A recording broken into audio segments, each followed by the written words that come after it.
And I actually don't fast as much as I would like to throughout the year. Fast because I try to be physically active. Fasting is not like a favorite, active worship of mine. It's not like a favorite devotional practice of mine. I was riding in the car with my wife today, and I said, throughout the year, I really don't fast much. She said, like at all. Actually, that would be true, unfortunately. But when the Ramadan comes, I'm always thinking, man, I should do more of this. I should do more of this, mashallah. I really enjoy it. So I don't have the book, mashallah. Salam alaikum to everybody tuning in. That all of our Zoom participants. Alhamdulillah. I thought because this is our first class of Ramadan, we'd have a very low impact, easy, hopefully energizing exchange about anything you guys might be thinking about. I mean, I'm thinking a lot about, Ramadan and thinking about Will Smith smacking Chris Rock. And no, and really thinking about how, the viscera or like that preconscious that preconscious urge, like those aspects of our behavior that we can't rationalize. Anger is one of those things. It's not something that you sit and think, oh yeah, I'm angry and this is what I'm going to do. When you become angry, you're really relying on self-control, you know. And fasting is a direct intervention into kind of like controlling those visceral urges. Hunger is a visceral urge. Thirst is a visceral urge. It's not something you can rationalize. When someone is hungry, they're hungry, right? When someone is thirsty, they're thirsty. The sexual appetite as well. I mean, these are visceral urges, right? Anger, Ghazali actually mentions this, anger comes from a similar place. And what we're trying to do is we're trying to like simulate hunger, thirst, some of that listlessness, and dealing with it so that we might learn discipline. So we'll know and I think the thing that most people don't mention, that I certainly experienced in Ramadan, is you surprise yourself with your ability to control some of those things. You're like, man, I can actually, I actually have that much control over myself, that like feeling like the urge of hunger, something telling me to eat, eat, eat. I can actually say, no, not right. No, not right now. The time is not right. And it's like, wait, I can do that? So why can't This discussion that you're having is telling me.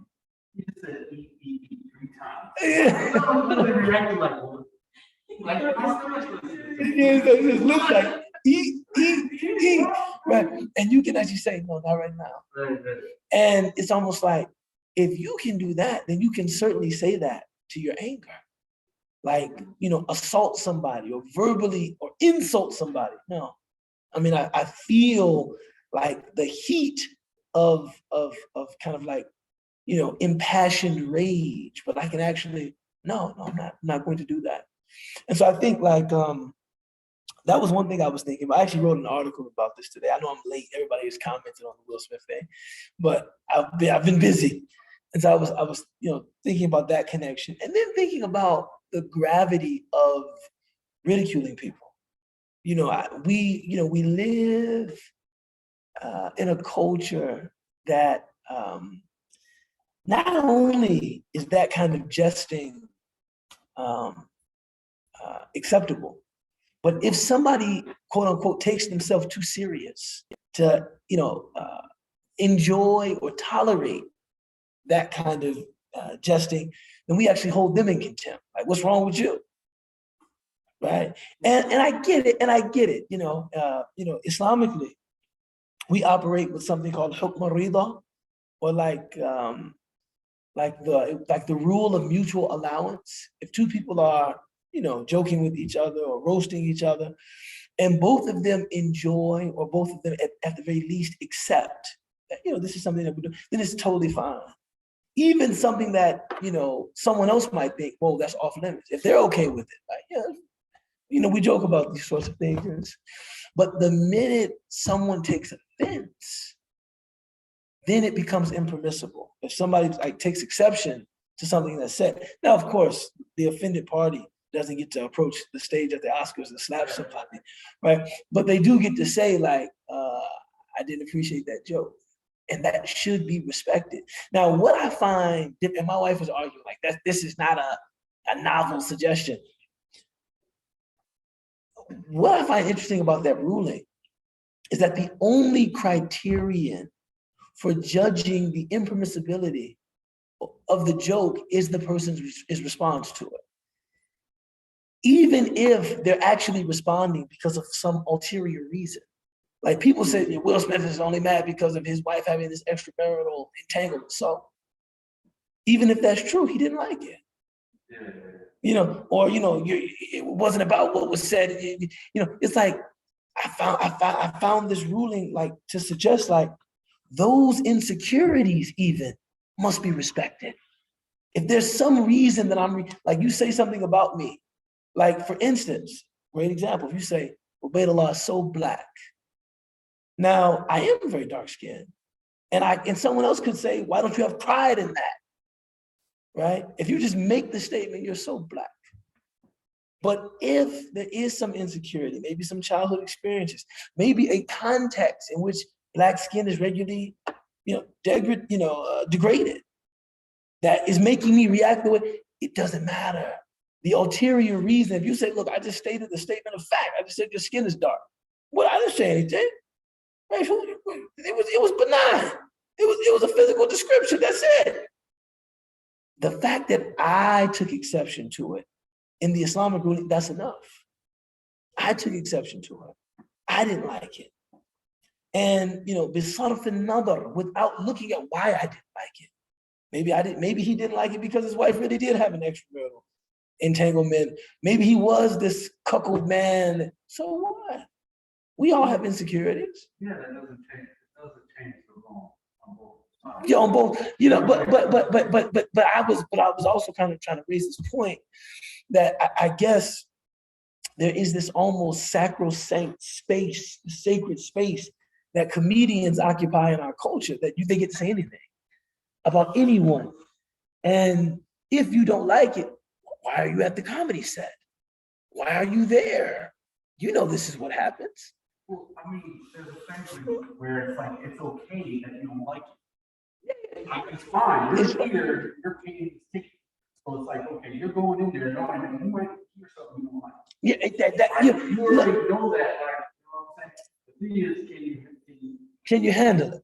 Okay. But see, I guess what I'm saying is that in that, are we treating human emotion with the fragility that we should? Of course not.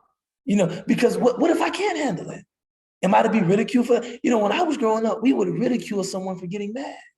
We would talk about you, and if you appeared upset, you mad. He's mad. Look at him. Oh, he's mad. Look at him. Or the worst one to be in your feelings. Oh, he's in his feelings now. Am I supposed to be denuded of feelings? Well, yeah, also when we're talking about male. Exactly. When that's said to a male, it's supposed to be like he's in his feelings.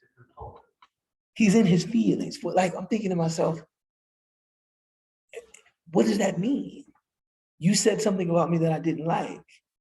I'm responding emotionally. Now, yes, self-control is a virtue. Right? I'm not exculpating what Will Smith did, but I am saying, maybe we have to think about this culture that, if you get roasted and you're upset with that, something's wrong with you. No, I don't know that that's the case. I don't know that. But this is how I think we tend to treat it. Like, if you say something about me, I don't like it. I'm like, yo, Ismail, I didn't. I don't like that. No, I grew up, look, bro. Where like it was okay that you're taking on me. I'm not supposed to like. It's just I'm not supposed to kick back at you or leave the room. Oh yeah, no, look. But I guess what I'm saying is that at this point, I'm willing to interrogate the way that we grew up. I grew up to say, look, bro, I was the king. Look, I mean, think about it. Right now, I speak for a living. I was the king. I'm talking about, I would have the whole lunchroom laughing at you. And I'm just going in. And if you showed me that you were getting angry, oh, now we got to pour this. Now we got to really, now you got to really, and then you know the thing that was like my coup de grace. If I saw that you were getting agitated, I had to get very close to your face and laugh. That was the thing that like pushed you over the. I had to get very close to you. Or the worst one, Steve, when it's really not that funny, but you appear to be laughing so heartily you can't breathe. See, that was like, oh wait.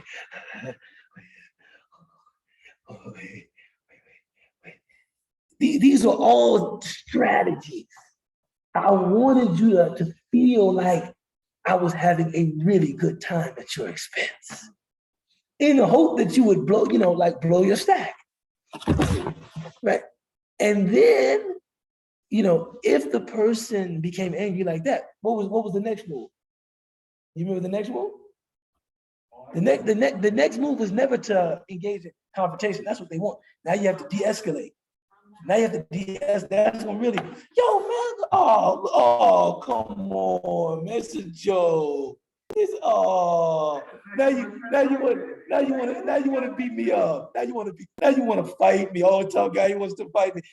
That's just really it's just, and like we specialize in putting that knife in, twisting it, and watching the other person squeal in agony or shriek in agony.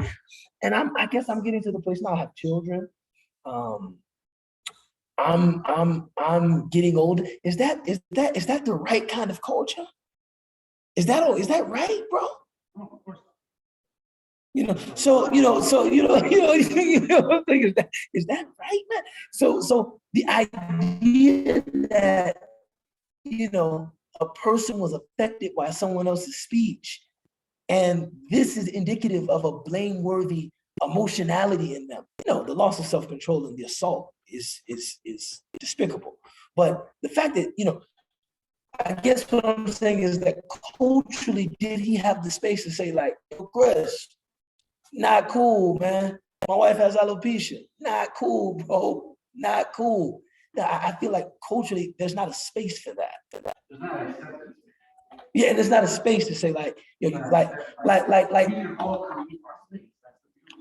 Do you feel like, because look, I've taken issue with the term toxic masculinity, but do you feel like as a man, or do you feel like as a man you can say like, that kind of hurt my feelings, man? Or like, I would appreciate if you didn't say anything like that again. I couldn't even imagine myself saying that.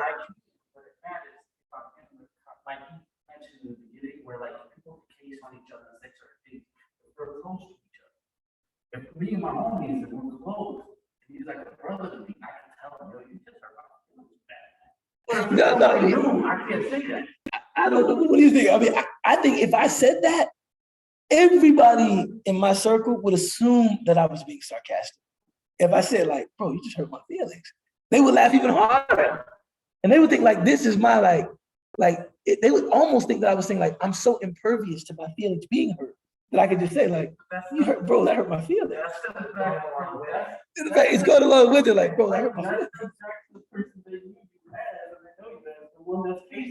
Somebody is going on, so I guess what I'm saying is like, have we created a space, especially among men, to say like, ooh, man, can we change the topic, man? Or like, ooh, I know usually I'm game, but today, a little bit sore. You know what I'm saying? Not feeling that. What'd you say? I think in general we haven't. But like me personally, I had I'm saying in general, no, we just haven't. Yeah, I mean, it's funny, man. Sometimes, my wife would say to me, "I'm sorry, I hurt your feelings." I was, what? You didn't hurt my feelings.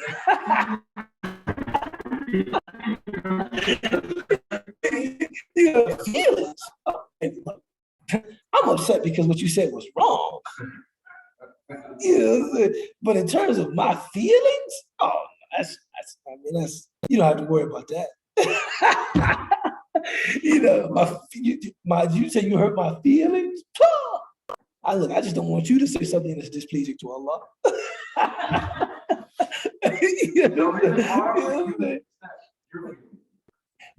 Exactly. That's the deeper, is that, you know, Will Smith, for whatever reason, I don't know, his feelings were hurt by that. Something, you know, something set him off. I mean, because he appeared to be laughing. He appeared to be laughing. Now, however, I don't know. You know, some people say that she rolled her eyes at him. You see? Like she rolled her eyes because he was laughing. And then the response was like, oh, it's like, oh my God, like he was humiliated that, like she like, you think this is funny? No, in fact, I think it's you know, terrible. And then he goes up there and launches into this whole thing. Salam alaikum Ramadan Mubarak. You know, but I mean, I don't know, man. It was strange. And the whole thing, you know, my wife was watching the Oscars. I was actually upstairs doing something. I just returned from, where did I come back from? This is when you travel too much. I came back from somewhere, but I don't remember where I was. Virginia. I just returned from, I was at Virginia Tech for a weekend program. And my wife was watching the Oscars and she started screaming like, no, oh my God, no. I thought someone died on stage, or like somebody was like presenting an award and the Oscar goes to, I didn't know what happened. No. And I was like, yo, what happened? You're like, you know, Will Smith just smacked Chris Rock. And I thought it was a bit when I started saying this is fake. Until I saw him sitting down and his lip was cool. I said, he's a good actor, but maybe not that good. You know what I'm saying? He was, keep my wife's name out your mouth. The way his lip was, I said, oh no. If you've seen people that are very, very angry, okay, no, he's actually he's on the, yes. He's clearly, you know, he's really affected by this. And you know, I knew that it was going to be a big deal, but sometimes, you look, man, look, if you guys want to disagree with me, we're just talking, right? This is just a little pre-iftar conversation. I don't know, man. I feel like, and I'm really interested in your opinion. As a religious thinker, if I can call myself that, I feel like there's some imbalance to the way that we're using the term accountability. Like one thing that it's really interesting. When you know, we're all getting older, but I'm actually old enough now that I've seen certain trends come in and go out. I've seen certain terms change in terms of how they're deployed and what they mean in our cultural lexicon. Like, I remember when trauma wasn't used as frequently or as widespread as it's used now. Like, I remember when, like, we didn't talk about trauma in that way. You know, I remember when I first started hearing about speech as a form of violence. I can like very consciously remember thinking to myself, wow, this is the first time I've heard that. It seems like accountability. I'm not saying it's not a new term, but am I alone in that? It seems like the way we use it now is like different. It's like accountability, especially when the person that perpetrated the wrong is a public figure. Accountability. And although I think accountability is a necessary step en route to like restorative justice. Like I believe like accountability is necessary. Something in me feels like all of this accountability talk can somehow obscure our connection, our personal connection to the wrong that was committed and the wrongdoer. Do you know? It's almost like in saying accountability, I feel as though there's this externalizing process, like that person has to be accountable for that heinous crime. And I'm like, yeah, absolutely. But nothing human is alien to me, right? And I feel like that identification usually prompts within me some empathy, some identification. And whenever I start to speak from that place of empathy or identification, people like get scared that I'm somehow undermining accountability. Like, wait, accountability. And I'm like, yeah, no, I mean, yeah, of course. But how many of us can say that we haven't joked until joking has gone too far? We've done that. I know that I've done that. How many of us can say that we haven't reacted in anger to something, that was, it was completely unwarranted. It was completely unjustified. And in those circumstances, yes, accountability was necessary for us as well if we want to grow spiritually. But I was also hoping for some mercy. I was also hoping, like when those things happened to me, some of which you know very well as a family friend of ours, things that were said that were completely unwarranted, unjustified. I was also hoping that the people who care for me or that judge me would also have some mercy. But I feel like publicly we're not allowed to even really talk about mercy anymore. Do you see this at all? Yeah, am I like groping in the dark, or do you guys see any of this? Or I think there's this intersection between religious thinking and mental health and transformation. I do think I think it'll be more social now, but I think there is, pendulum went from neglecting accountability and people with power getting away with things. So now it's going polarized on the other extreme. And SubhanAllah, Islam is a moderate religion. It holds, again, it's not either or, it's both and more. Holding accountability while maintaining an understanding and validating the human element. Because Islam, there is always this transformation in power with Allah. Even in mental health, the whole business, so to speak, is based on transformation. Of course. But I think even religiously, this has been a dilemma where over time the books of and beliefs were written, void of the character and itself of how to execute or how to apply them within the human context of the character. So people just say, we have the right, and voiding it from people's, the compassionate application. Sure. And ultimately, even the Prophet was only sent as mercy to mankind. So even if there's boundaries and it's right, everything needs to be executed through the lens of mercy. But it's the story that came to mind. We might be able to contextualize the story about a person at the time when the Prophet was drinking alcohol. And it's clear so there was he was held accountable in light of there was a punishment. Sure. And the companion said something negative about him because he kept engaging in this. I think that's clear now. The Prophet said out to you when it stopped them and said that I've known this somebody who loves a lot of Prophet. So I think one of the issues is that it becomes the person. You see the person, it's not the action, it's the person. But I also feel like that's definitely there. But I also feel like some like perverse joy is derived from like tearing people down in the name of holding them accountable. Yeah, it's like that's what I'm getting at. I feel like it's almost like I was writing this article and I said that it's like we derive some perverse joy from like chopping down our idols, which is understandable. The Prophet said them chop down idols, right? But the biggest one is holding the axe. It's your nafs.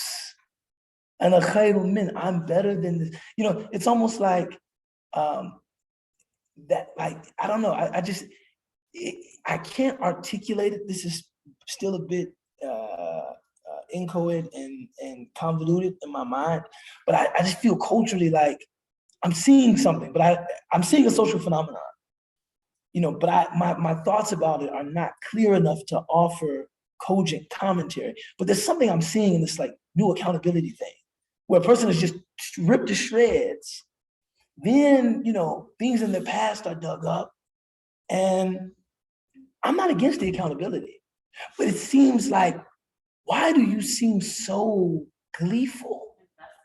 Why do you seem so happy? You know, it's almost like, why shouldn't this level of accountability be something that we grudgingly, you know, we have to, you know, we have, there's consequences for your behavior, and we're sure that it's not an expression of the best of what you are, who you are, but this is what has to be done because you did that. You have to lose your post, or we have to punish you, or you have, whatever the case may be. But is there something wrong when it's like, I love this. This is, you know, to satirize this person and to lampoon this person. You know, is there something wrong in that? Am I, you know, is this like what's going on within me? Like, you're deriving too much satisfaction from watching this person's fall from grace. Why do you love this? Like, I don't know, it feels strange to me. Like, why do you like this? You know, shouldn't it be, we regret to inform you that, Imam, what you've done resulted in a loss of public trust. And we just don't think that you can be our Imam anymore. You know, sorry, you know, pray that, you know, you can continue your journey and make your tawbah, but we can't allow you to hold a public post in this community. If there's some way for you to make a contribution behind the scenes, given your training and your knowledge, we hope you'd still be open to that. It's never like that.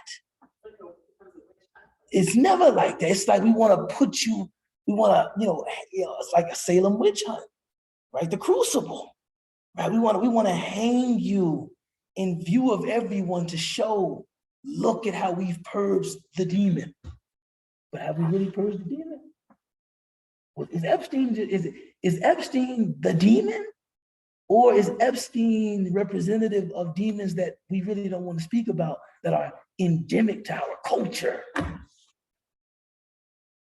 Have we, you know what I'm saying? Have we really purged the demons? Is this really, we got them. It's like, okay, guys, we're all safe. We got him. We got him, man. We caught him. We got him. But is that the only thing we're looking for? Him? We got him. We got him. Is that it? I don't know. I just sometimes, you know, not Steve, by the way. you know, it's just like, you know what I'm saying? We got him. I don't know. Sometimes I don't know. I feel a kind of bloodthirst that, as someone that tries to think in religious modes, I just feel like this is vulgar. This is perverse. There's a lack of socially where what birthed this issue continues to be blamed. So let's say men, power, like we talk about toxic pedestals being put in on cultures. So it brings us to a society that's going to a different extreme, but it continues to blame men, for example, in terms of masculinity.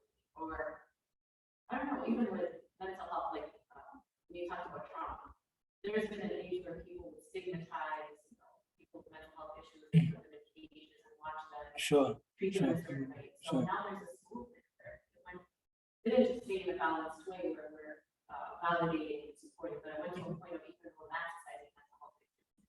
And have teens coming in who want to act in a way and embrace that they do have mental health issues. Which, I mean, you know, it's interesting. When I was, you know, I was in England many years ago, and I was having a dinner with the great provocateur Mufti Abu Layth. I don't know if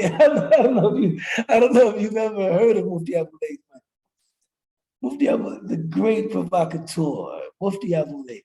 Mufti Abu Layth is, subhanAllah, I mean, crackling smart, a very, very intelligent man.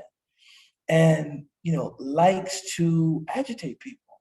So he likes to say things that make people uncomfortable, right? It's, some people, that's a part of their personality, so he'll say things that are not technically wrong, because he's actually quite erudite. He's actually quite well read, but things that will upset people's sensibilities.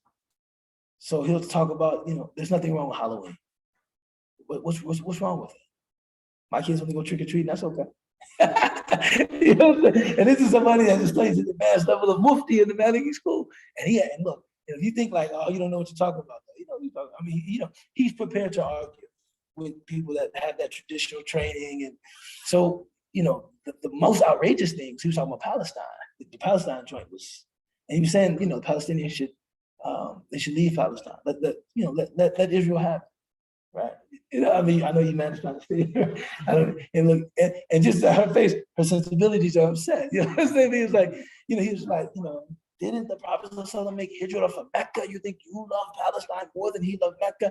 If life is not sustainable there and persecution has become widespread, just leave it. It's just dunya. Just leave it. They bursted into his home in England. His wife and his children were there screaming. They were tearing the doors off, breaking his house apart because of what he said about Palestine. Where is Mufti Abu Layth? You hear his wife screaming. Muslims kicking his doors and going in the house. I couldn't believe it. They invaded his house because of what he said about Philistine.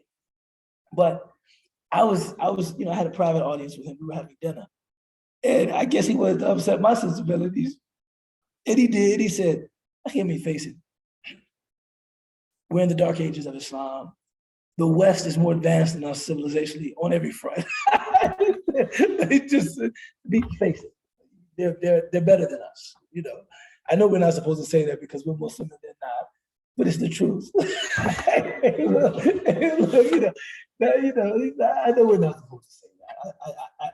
I realize this may anger you, but I was looking at him saying, "No, actually, I understand what you're saying." I would never say it like that. You know what I'm saying? I would never say it like that. But he said, "I know this angers you. That's a lot.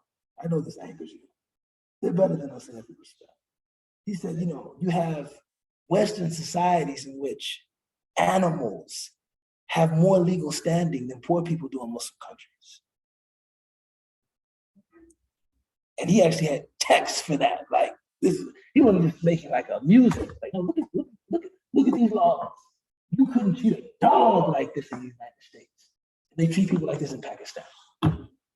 He said, man, he said, we've created a culture that is so responsive to human need that people want to pretend like they have mental illnesses. People want to pretend to be oppressed. This is before the whole Jussie Smollett. People want to pretend to be oppressed. He said that is the culture of responsiveness to pain and the repudiation of harm that they built in places like America and Europe. Right? And look at the Muslim world. I was like, subhanAllah. You know what I'm saying? Subhanallah. Now, so yeah, I mean, some of that is really true. Like the pendulum has shifted so dramatically that Mufti could make a statement like that. And I didn't like get up and leave the dinner like, oh, this is outrageous. I was like, no, I actually live on the north side. I just walked past a dog restaurant. About 3 weeks ago, I saw the owner eating on the high table, the dog eating on the low table. And when I walked past it, I said to myself, subhanAllah, which is not, this doesn't obscure all of the inequity and inequality and disparity in America. But I did say to myself, civilizationally, when you're eating at a high table and your dog is having dinner that you pay for at a low table, it does speak to a place that you've arrived to. I don't care with anybody, but you can't deny it. You can't debate that. The man is eating at the high table, his dog is eating at the low table. That says something in terms of wealth, in terms of concern. I mean, it says something. You know, even when we talk about, and you have to be fair, right? When we talk about the greatness of the golden ages of Islam, you know what, like, people in the Muslim world talk about? That we had endowments to feed stray cats. There were water basins that were placed around the city so stray dogs could take a drink. This is what we used to be. People talk like this. This is how Muslims were. You had people that spent money to make sure that animals were treated ethically. This is people left there, people donated, significant portions of their estate to foundations that were working on the ethical treatment of animals. And this was in Mamluk Egypt in the 9th century. We talk like this, that this is something that made us great. You need to know, the Saudi women in the summer, they have texts in the summer, people like that are playing this with bowls of water out for the pigeons and the cats. This is this is still something that you say, man, it's indicative of the level of civilizational maturity and ethical kind of consciousness to which the people have risen, right? So, I mean, we're definitely in that place, and I want to acknowledge that as like an achievement. But have we gone somewhere different in this culture of grievance, culture of accountability, in like pursuant to that development that we're here in terms of how we regard trauma and repudiation of harm? Have we missed something spiritually? As I guess the question I'm asking. Are we going to an extreme that is also I don't know.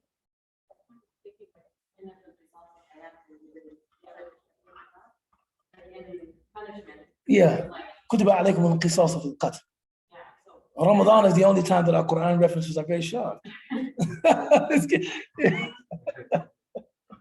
No, but there is something where like that accountability, the consequences of accountability do bring light to society. But I just think, it's out of balance where it becomes social capital. Media movement, or it becomes like being oppressed becomes social capital.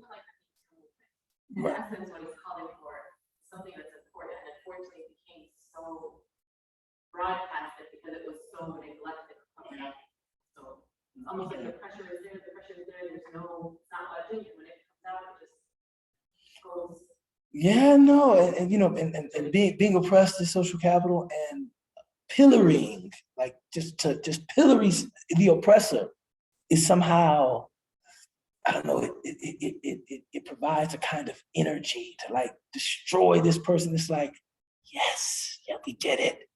It's like, I don't know, something about that, it just misses the mark in terms of a Christian or Islamic ethic. I don't see, those are the traditions I'm most familiar with. And I'm like, I don't think that's Christian. I don't think that's Islamic to like derive this great satisfaction from destroying someone's, life.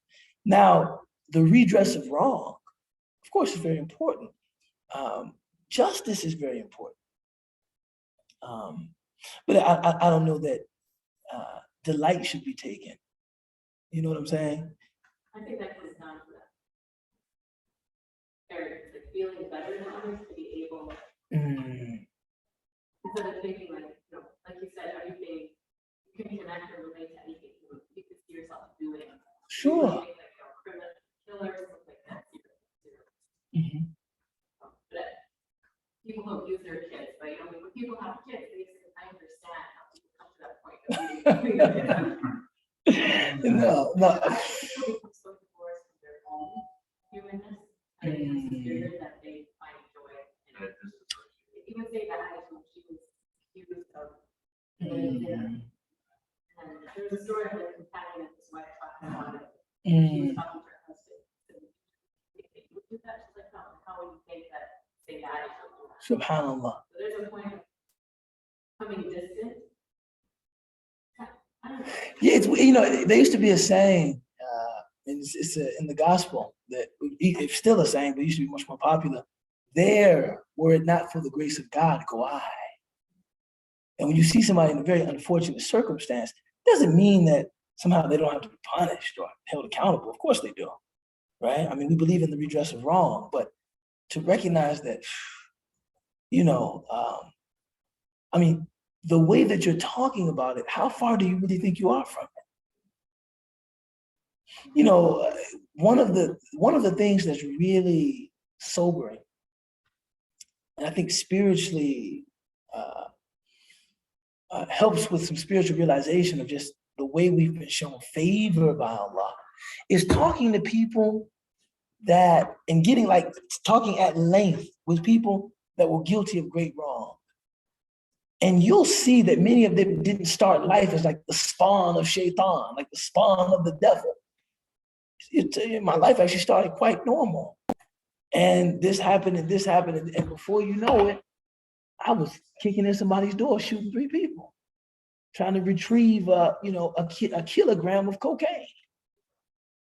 It's like, and you wouldn't think, I remember once, man, and I say this in love. I say this in love. I say this in love. A brother in the Muslim community had produced a documentary about returning citizens. And, formerly incarcerated people. And at some point, I think the story attempted to liken formerly incarcerated people to like Bedouins. Like, you're like, they really kind of uncouth, I guess. Yeah, it just didn't. And one brother that was being interviewed, like, stopped him and said, "No, man," who actually went to jail for murder. He said, "No, man, I had caring parents. I had a grandmother and a mother that tried to impart moral lessons to me and teach me right from wrong. And I participated in baseball leagues when I was a kid. What do y'all think I was like? I was born. As soon as I came out my mother, I just grabbed a pistol and said, 'I'm here, baby.' And like, no, what are you talking about?" But I played baseball as a kid, played soccer, and at some point, some insecurity about my ability to defend myself led to me kind of, linking in with some of the wrong guys to kind of cover that insecurity that I felt. And that kind of was my entree into the drug trade and gang life. And it happened so quickly that I became a person that my relatives didn't even recognize. Like, who is this person? And the next thing you know, man, I'm charged with 45 years, man, for murder too. But when you hear a story like that, you say, man, up until he got involved with the streets, his story was just like mine. He was just like me, playing baseball with a loving grandmother and a loving mother, and a community very similar to my own. Something happened. It was just a kind of he was at an impasse. And he went one way, and at a similar impasse, I went another way. But the roles could very well be reversed. And I'm not saying that means like, okay, in light of that, let him out the jail. Nobody's saying, we're not talking about it kind of like, oh, I see myself in this person, let him go. No, I'm not saying that. But I see myself in this person, I won't derive any satisfaction from, ripping them to shreds. Yeah, I see myself in this person, man. I'll never forget. And now Kobe Bryant has passed on, and I've mentioned this. I don't know how, man. One of the, they say that Aaron Burr, who shot and killed Alexander Hamilton. I'm actually one of the people who knew that before the play, before the music. I actually knew that before the music. Yeah, I actually knew that before the music. He went to the College of New Jersey, which was Princeton, used to be the College of New Jersey. And he said that he was there to be a seminarian. Aaron Burr intended to study, theology. Most of the early universities were theological seminaries. That was understood to be the most important knowledge, right? And everything came out of that. You know, sometimes I think if they could see Princeton now, their hair would stand. This is what we did. This atheizing, secularizing place. This is not what we had in mind. You know what I'm saying? This is what we did. But you know, oddly enough, he said that he walked into seminary and the people there were just boring, affectedly pious, sanctimonious people. And he said, if I don't be around people like this, I can enter politics. You know what I'm saying? You know, if I would be around people like this, I can. And having studied at a religious seminary, I know the feeling. No, I'm saying I know the feeling. You know, if I would be around people like this, go to politics. More honest, at least they were honest about it, right? And they said that is how Aaron Burr actually ended up, you know, studying law and becoming a lawyer, as opposed to becoming a preacher or a reverend. But we were having one such conversation in Azhar, sitting waiting for class, and somebody was talking about the score of the Lakers game. This is back when Kobe was I think, seeking his second or third ring or something like that. And somebody else said, you know, Kobe Bryant, Kobe. I mean, what? I mean, should these kuffar be idolized in this way? We're sitting in a, you know, we're about to study Dean, and you're talking about Kobe. Kind of like just made this judgment like Kobe Bryant, right? And then he said, I mean, he's a good basketball player, man. You know, I'm inspired by his work ethic, his skill, his dedication, that sort of thing. And he said, but that can't be divorced from his private life. You do know he either raped somebody or at the very least committed zina. Is this the person you want to celebrate him, talk about his exploits on the court? And the teacher actually walked in as this discussion was being had, you know, and he asked in Arabic, you know, what are we talking about? Right? And I was explaining to him about Kobe, an athlete, and he had the situation in Utah with this woman. It was either, you know, it was a husp or it was zina. It was rape or it was zina. And I'll never forget, he said, this Kobe, he's famous. He said, yeah, he's very famous. He said, none of you knows how you would be in that position. None of you knows how you would be in that position. You know, everywhere he goes, people are screaming for him and hollering for him, and, you know, sexual access is something that comes easy to him. You know, he said, she looked at us and said, nobody wants to have sex with you guys. Well, you know, you know what I'm saying? So, you know what I'm saying? It's probably easy to be pious when you're like that. You know, he really said that. You know, nobody, you know, he used the word tamattu'. Nobody wants to have sex with you guys. It's easy to be pious when you're like that, you know. You know what I'm saying? And I was like, wait a minute, Shakespeare for yourself. You know, right? But his point was, hey, if he did something wrong, hold him accountable. But all of this judgment, as though you understand the circumstance, or like as though you understand the test, when you probably don't. He wasn't saying don't hold him accountable, but you don't know anything about that life. You don't know how you would be if you were put in a situation like that. You might be worse. You don't know how you would be. Right? So it's you know, it's almost like, you know, I don't know, man. I don't know. Culturally, I feel something taking place. Well, anything else you guys think about, man? For Ramadan, mashallah, we're fasting. We're approaching iftar. Alhamdulillah. Right? Allah subhanahu wa ta'ala said, لِلصَّائِمِ فَرْحَتَانِ. The person fasting has two joys. فَرْحَةٌ عِنْدَ إِفْطَارِ وَفَرْحَةٌ عِنْدَ لِقَاءِ رَبِّ. Right? A joy when he or she breaks their fast, and a joy when he or she meets God. MashaAllah, man, you know, on every level, iftar is always very enjoyable. If you're like in that kind of more high-minded way, to know that another day of fasting has been completed. And if you're just being like, just material, like the food tastes better. You know, it's just like this is really, it's like, man, these dates are so succulent.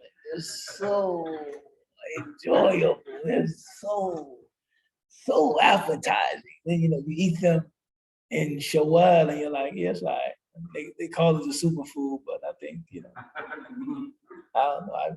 I'd rather eat apples or something. I don't know. It's okay. We actually eat dates all year round. We eat dates all the time. I love dates, man. You don't get it too sweet for you. I don't know, man. I think it's the texture, man. I I don't love like it. raisins, and a date reminds me of raisins. But see, to me, I don't like figs. I don't know why. right, Like, I love raisins. right. I don't like figs. But dates, like I had to learn to love dates. It was my religious responsibility.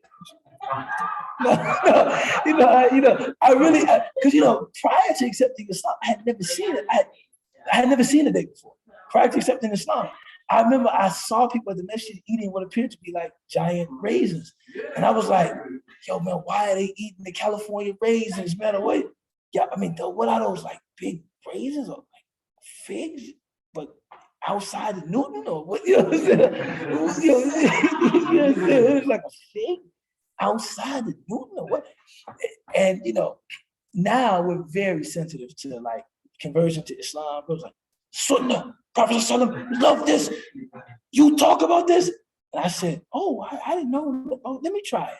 And when I ate it, I was like, "This is too sweet," but I pretended to like it. Like, Sunnah, Sunnah. Oh, sweet Sunnah. And over time, I guess it was an acquired taste. I eat, like, if I'm having a salad, I have to chop up dates and put them in there. That's it's like, I love dates, man. A snack for me, cashews, dates, remove the pits, eat them together. I'm energized. I can, but my wife and I on Saturday evening, we took dark chocolate. I'm not trying to mess y'all up. You know what I'm saying?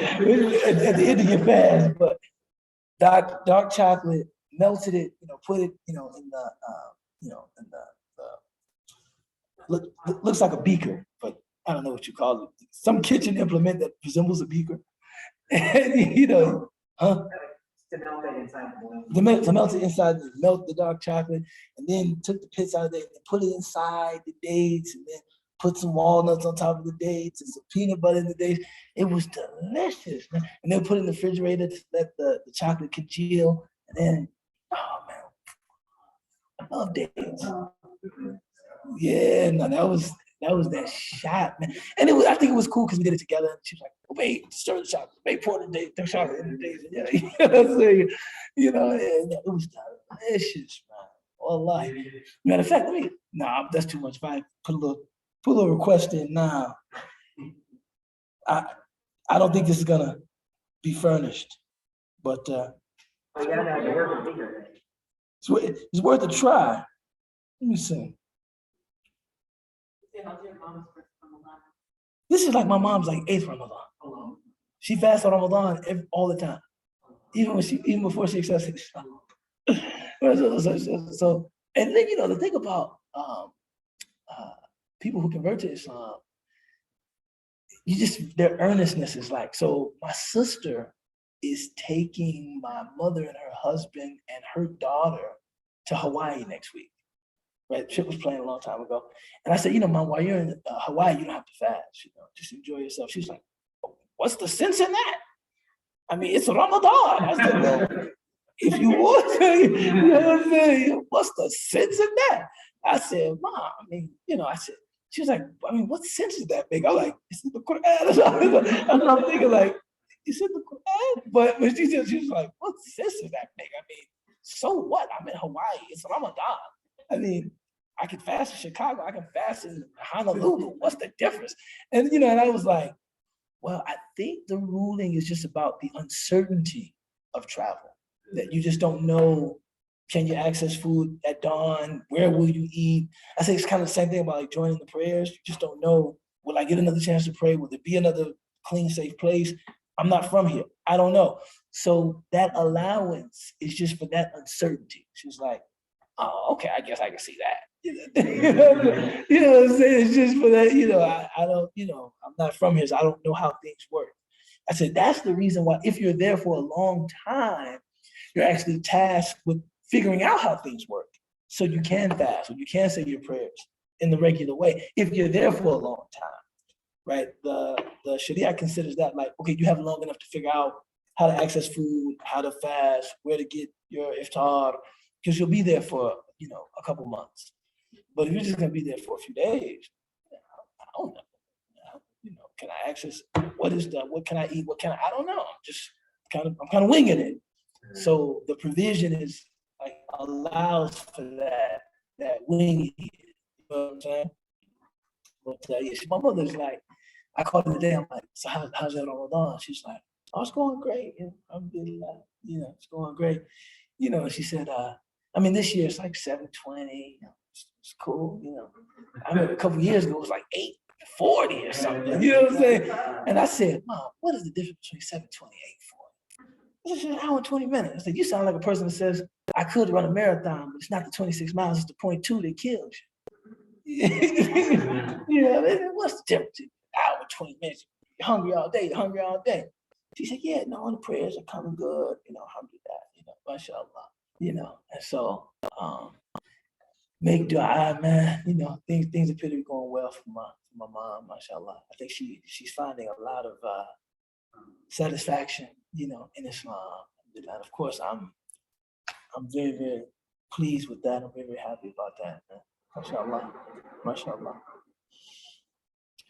Yeah, no, man. Mashallah. Big year for me, man. Big year for me.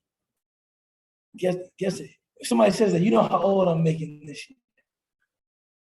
40. Yeah. Allah. Inshallah. I'll be 40 this year. Inshallah. Which is, do I look 40? Really? No. No, mashallah, no, 40, man, which is Steve, man, give me some, what's to look out for, man? You're working that marriage, keep smiling. The thing about it, man, is, when I see those decade challenges, in the phone or like the pictures, I'm like, happy, man, black don't cry, same old same, same old same, but I think I feel different though, I feel different, man. My recovery time for physical exertion is not the same.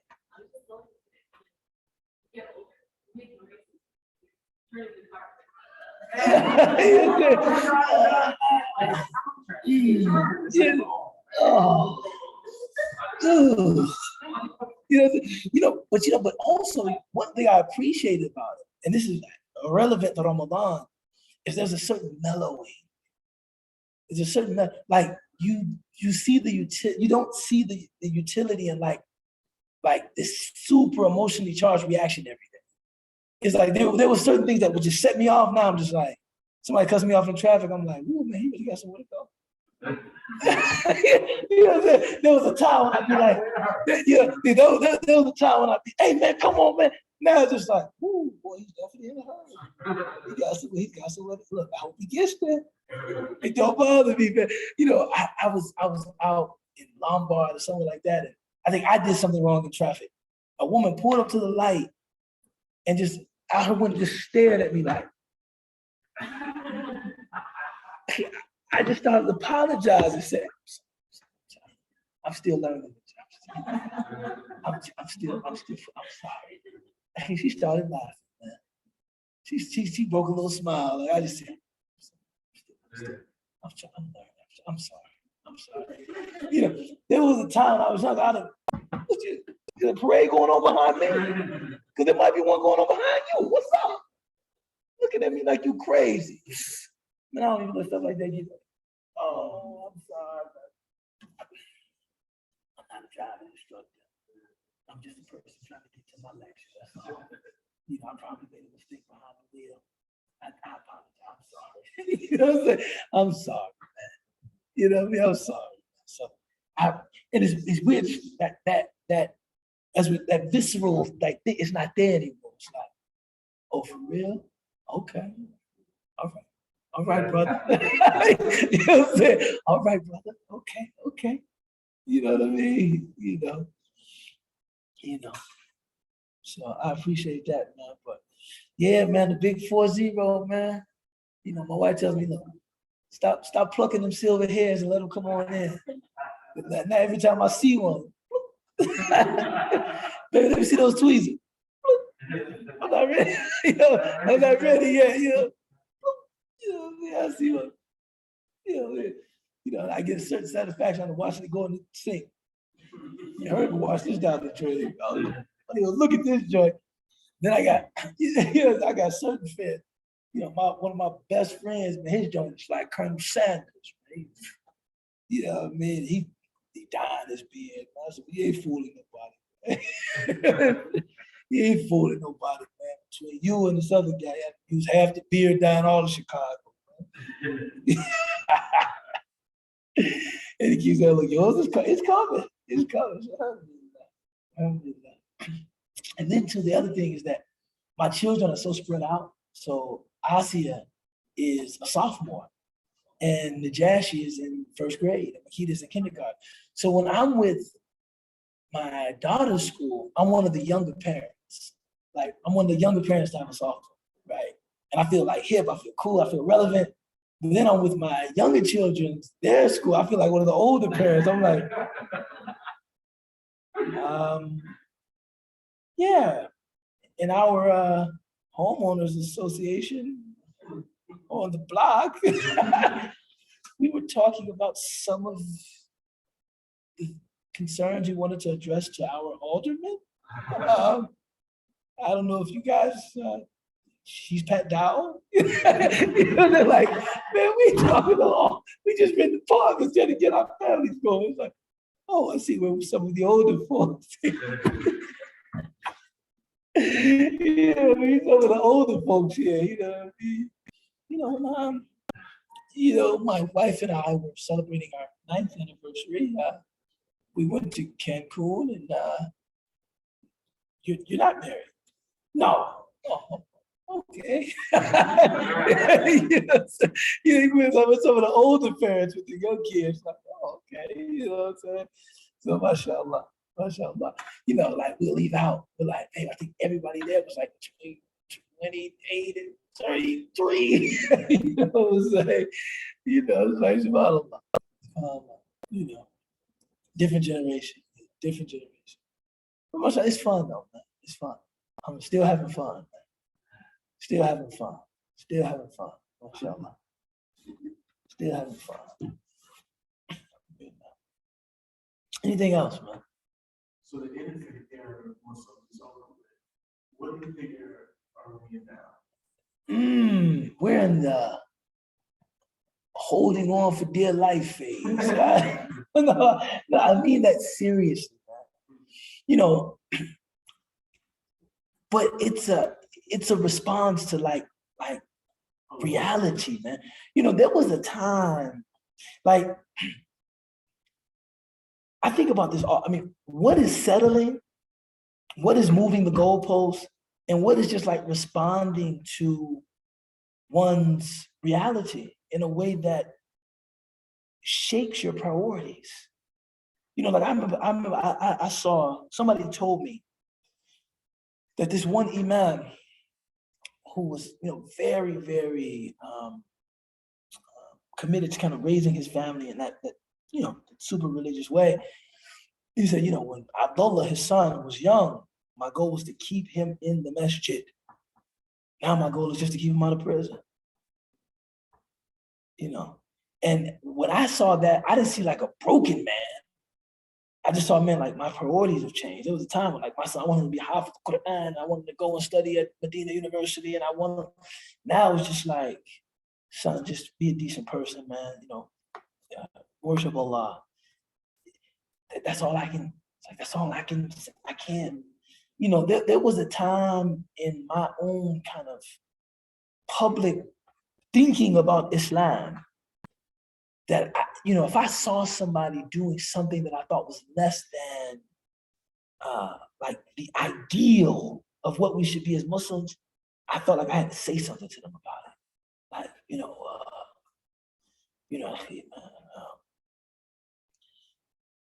I appreciate the fact that you come to the masjid and pray for every prayer, but there's certain virtues in the first row. You know what I'm saying? You should be striving for that.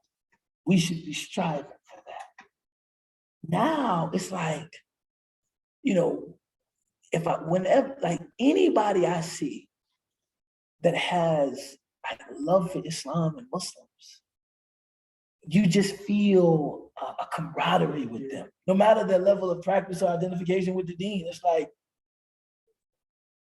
I recognize like these are my people, you know, even extending that to, I mean, if you're talking about interfaith, even people that just retain a space for the sacred in God and belief, you know, I identify with them in a way like, and we're all just hanging on, you know, and there's so much negative stereotyping that we have to dispel about that we're unintelligent, we're retrograde, we're backwards, we're misogynistic, we're unpatriotic, we don't have a sense of humor, we hate fun, of course, we hate fun, you know, it's like we're just trying to just be, you know, just regular God believing people. Like, I'm just trying to be, I'm just trying to do what 98% of my species has done, in retaining some kind of metaphysical belief in some kind of metaphysical dimension of life. I don't, you know, I'm just, it's not that unusual, but it's made to feel like what a waste of time. So, you know, I remember, man, there was a student at the University of Chicago who was a Algerian French-speaking transgender student transitioning from female to male, right? And I can say, come right in. Just go to Target, come right in, and just pray also, and then just come right in. Right, it's 6:47. Allah. Allah.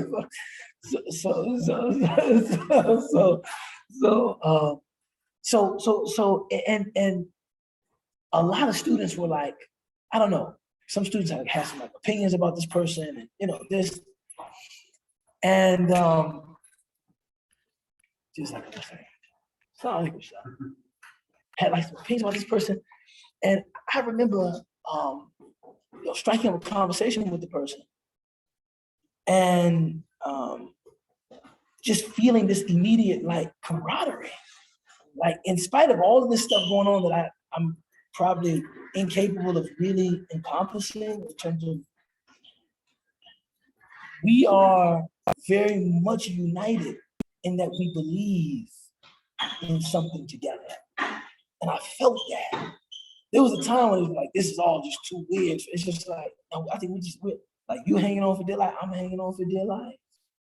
And then, you know, oddly enough, some person that represented Charlie Hebdo, the cartoon, came to the University of Chicago, and they wanted to set up a dialogue about free speech with this representative of the paper and the Muslim Students Association. You Chicago, man. And it was actually Musa, that's the name that this person goes by, who actually is French speaking, probably the best French speaker among the MSA, that was like, I don't have any interest in conversing with somebody that would defame the Prophet Muhammad ﷺ in that way. I don't have any interest in conversing with them. You know, that would condone. Yes, sir. You can sit with us, baby. You can sit with us. But he can sit with you.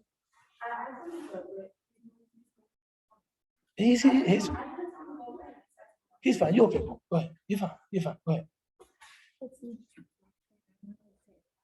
It's the same chair, man. I see. Let him have that swivel chair. Go ahead. Go ahead.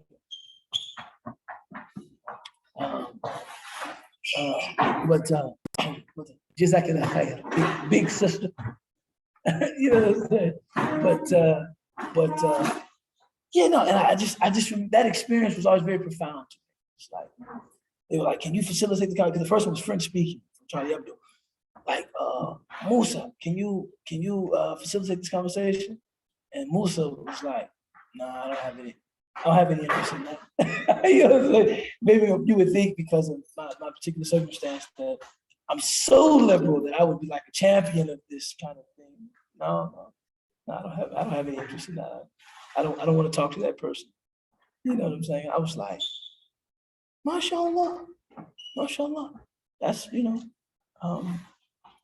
my co-religionist, man. Alhamdulillah. So I think we're in the space now of just hanging on for dear life.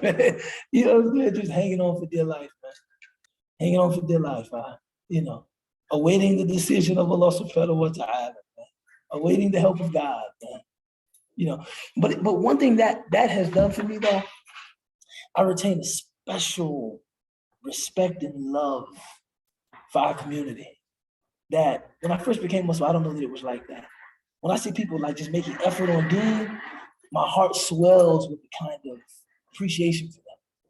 You know what I'm saying? Because I know that like we're brothers and sisters in arms. Like we're all we're really in a different. I mean, we're in a world that almost calls into question every single part of our sacred worldview. It's like, and I think that religion is difficult when you have to explain everything. Some things in religious communities are meant to be givens that society just reflects, like in the same way that like certain things integrated, like the desirability of law and order over chaos. It's not something an American has to explain. You just live that. That's like, okay, everybody knows that. That's a duh. I feel like religion needs a little insulation. Critical exploration of religion is good. It, pushes out the theological traditions, our legal traditions, but some things have to be dogma, just musallamat. Like, yeah, everybody knows that. You don't know that? Come on, man. Right? You need like that. Those become like the foundations of certainty. We don't have those. Everything is like, I don't know. I might be silly, but it is because it pushes yourself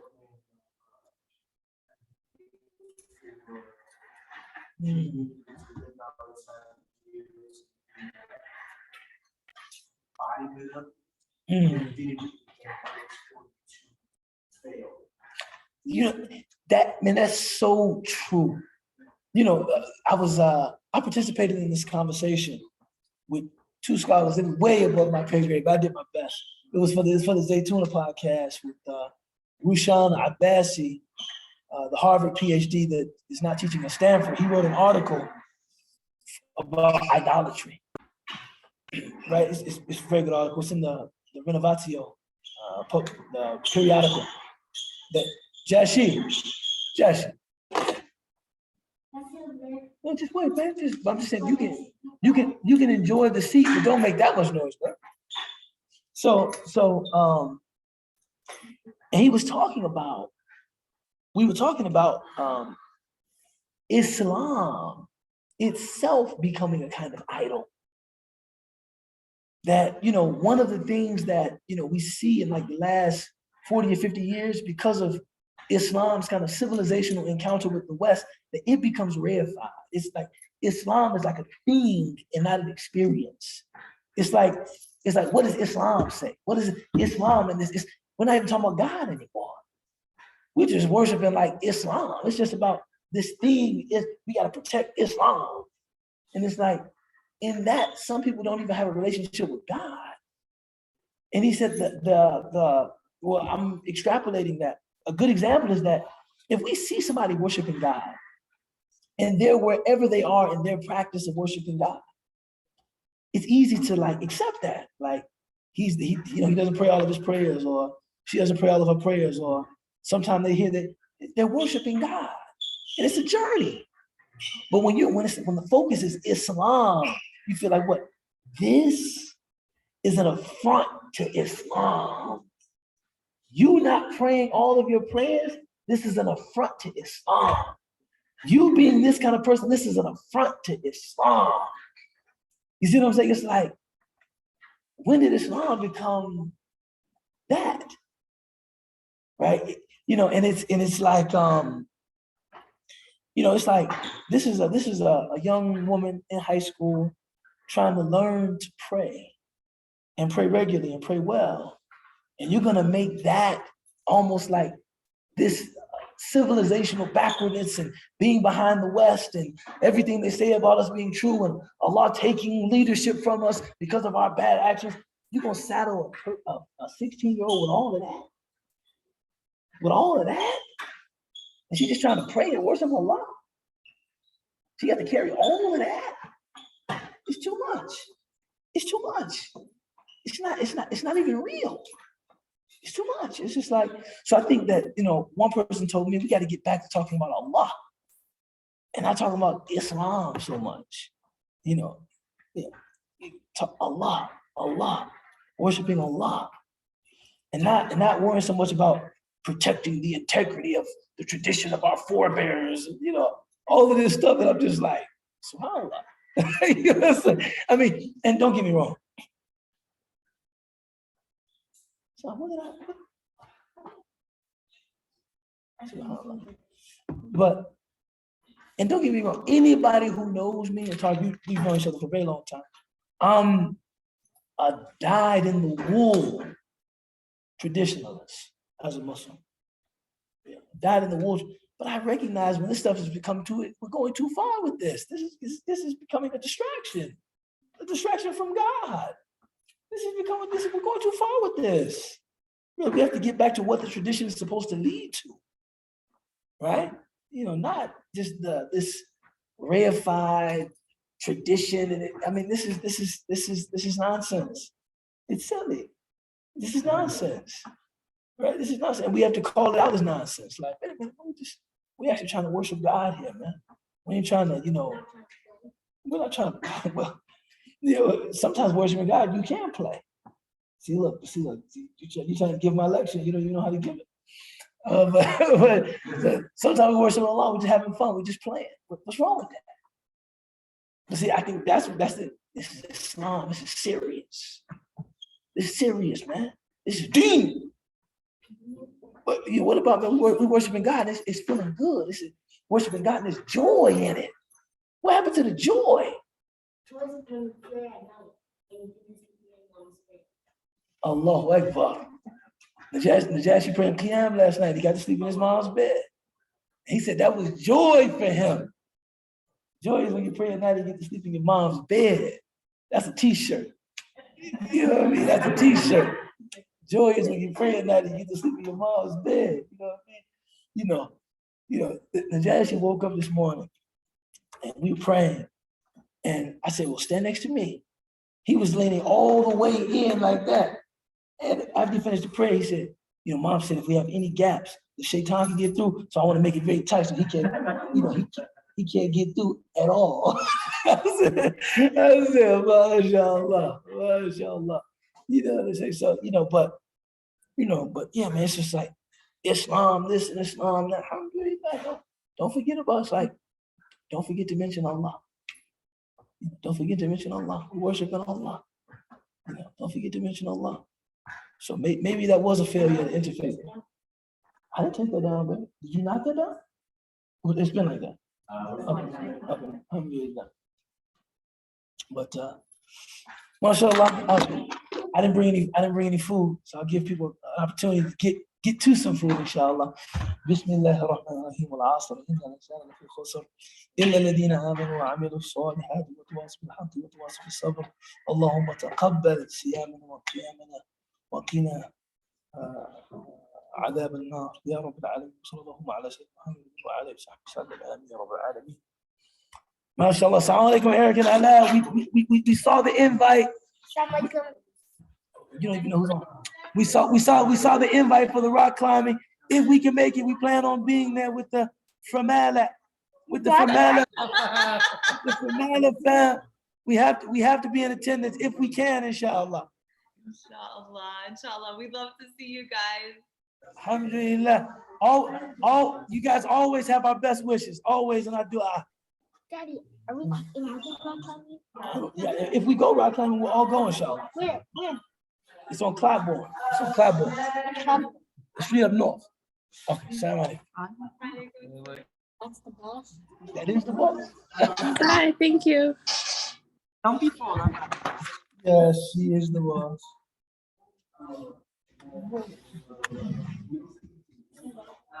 But, you know, do it, Jared?